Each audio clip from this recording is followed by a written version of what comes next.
आज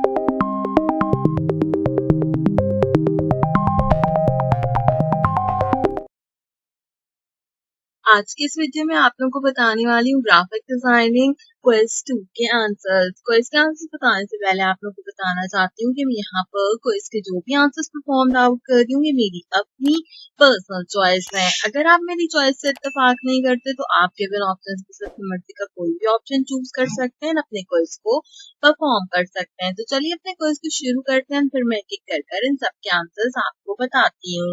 सबसे पहले बता दूं कि मैं इस क्विज को यहाँ पर हमारे पास 29 अप्रैल के दिन परफॉर्म आउट कर रही हूँ। तो आप जब भी किसी क्विज की वीडियो देखें आपने मेक श्योर करना है कि वो आपके अपने बैच की वीडियो होनी चाहिए। हमारा सबसे पहला क्वेश्चन है, what is an equal distribution of visual cord?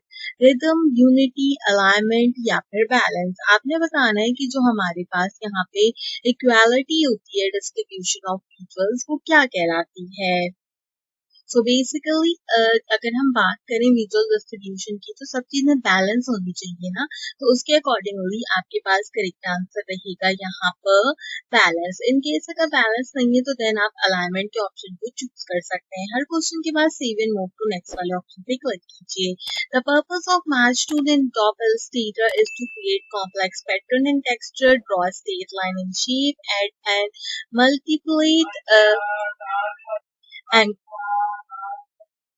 add and manipulate anchor points, create gradient mesh object for realistic shading and blending। आपने बेसिकली यहाँ पे बताना है कि अगर हम बात करें अपने मैश टूल के बारे में तो मैश टूल जो होता है वो एडोब इलस्ट्रेटर के अंदर किस लिए इस्तेमाल किया जाता है। तो अगर हम वैसे देखें तो यहाँ पे दो आंसर्स करेक्ट हो सकते हैं, एक create gradient mesh object for realistic shading and blending and यहाँ पे create complex pattern and texture. तो मैं create complex pattern and texture को चूज करूंगी। हो सकता है कि create gradient mesh object for realistic shading and blending इसका करेक्ट आंसर हो। अगला क्वेश्चन है, for tracing we can use, हम ट्रेसिंग के लिए क्या यूज करते हैं? Magic gradient tool, magic font and lasso tool, pen tool, pencil tool, brush tool, rotate या फिर स्केल टूल। अगर हम वैसे देखें तो यहाँ पर क्योंकि ट्रेसिंग की बात की है तो पेन टूल, पेंसिल टूल या फिर ब्रश टूल की यूटिलाइजेशन से आप जो है वो बेसिकली यहाँ पे ट्रेसिंग कर सकते हो बाकी टूल्स के मुकाबले में।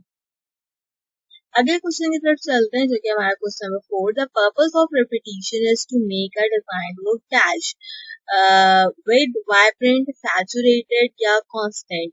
आपने बताना है कि हमारे पास जो रिपीटिशन होती है किसी डिजाइन के अंदर उसका बेसिक पर्पस क्या होता है, कि उसको हमारे डिजाइन लुक में क्या चीज जो है वो कंसीडर आउट की जाती है। तो अगर देखें तो रिपीटिशन जो है वो नॉर्मली यहाँ पर हमारे पास कंसिस्टेंसी के अकॉर्डिंगली वर्क करती है ना, कि कितनी ज्यादा कंसिस्टेंसी है उसके अंदर उसके अकॉर्डिंगली पैटर्न रिपीट हो रहा है। यहाँ पर अगर हम विविड की बात करें तो वो हमारे पास शार्पनेस के जो है वो कंसिडरेशन में आता है, तो इसलिए मैं यहाँ पर ये करेक्ट आंसर चूज करूँगी। फिफ्थ क्वेश्चन है, what design principle used to determine the relationship between shapes according to their size, scale, rhythm, value, proximity। Basically आपके पास यहाँ पर क्वेश्चन है कि आपने बताना है कौन सा डिजाइन प्रिंसिपल डिटरमाइन करता है शेप्स के बीच में relationship according to the size. यहाँ पर दो आंसर्स करेक्ट हो सकते हैं, एक रिदम और एक प्रॉक्सिमिटी। तो मैं यहाँ पे रिदम वाले आंसर के साथ जो है वो जाती हूँ। अगला क्वेश्चन है हमारे पास, a logo is a representation of a brand और company, product description, business plan या फिर मार्केट कैंपेन। तो a logo is a representation of brand और कंपनी, इसका करेक्ट आंसर है। Which company logo is a combination mark? Combination mark कौन सी company का लोगो है? एडिडास, कोका कोला, पैनासोनिक या फिर गूगल। करेक्ट आंसर रहेगा एडिडास। अगले क्वेश्चन की तरफ चलते हैं जो कि है हमारे पास यहाँ पे question number 8, in graphic design what are patterns? A set of colour, repetition of design element, a simple design element, a collection of fonts. अगर आप वैसे देखें दूसरा के पैटर्न्स क्या होते हैं, सेट ऑफ कलर्स नहीं होते, रिपीटिशन ऑफ डिजाइन एलिमेंट होते हैं, सिंगल डिजाइन एलिमेंट भी होता है। इसने यहाँ पे पैटर्न्स की बात की है ना, और साथ ही साथ कलेक्शन ऑफ फॉन्ट। तो अगर देखा जाए तो repetition of design element correct answer हो सकता है, सिंगल डिजाइन एलिमेंट भी यहाँ पे करेक्ट आंसर हो सकता है। अब क्योंकि यहाँ पर ये रिपीटिंग एलिमेंट में आता है तो मैं रिपीटिशन ऑफ डिजाइन एलिमेंट्स को चूज करती हूँ, लेकिन अगर हो सकता है इन्होंने यहाँ पे सिंगल डिजाइन एलिमेंट भी करेक्ट किया, क्योंकि यहाँ पे एस लगा है तो उस एस के अकॉर्डिंगली पैटर्न पे मैंने इस ऑप्शन को चूज किया है। अगर कोई क्वेश्चन गलत होगा तो फिर ये वाला क्वेश्चन गलत हो सकता है। Question number 8 and question number 5 जो है उसके आंसर्स मैंने आपको बताए, ये सब रेगुलेशन होती है। In Adobe Illustrator you can set the family form of a written text in which panel of the option character panel, layer panel, search panel, pathfinder panel. जो टेक्स्ट लिखना है तो वो करेक्टर पैनल से consider किया जाता है। अगला क्वेश्चन है यहाँ पे what is placing similar design elements close together called harmony, value, rhythm या फिर प्रॉक्सिमिटी। अच्छा, पूछ रहा है कि अगर सिमिलर डिजाइन को एक दूसरे के क्लोजर जो है या फिर टुगेदर करके हम जब प्लेस आउट करें तो वो क्या कहलाती हैं। इसका करेक्ट आंसर रहेगा हमारे पास प्रॉक्सिमिटी। और हमारा जो आज का क्विज नंबर 2 है ग्राफिक डिजाइनिंग का वो यहाँ पे कंप्लीट होता है। मैं उम्मीद करती हूँ क्विज आपको पसंद आया होगा। अगेन इस क्वेश्चन के अंदर भी हमने 8 मार्क्स जो है वो कंसीडर आउट किए हैं।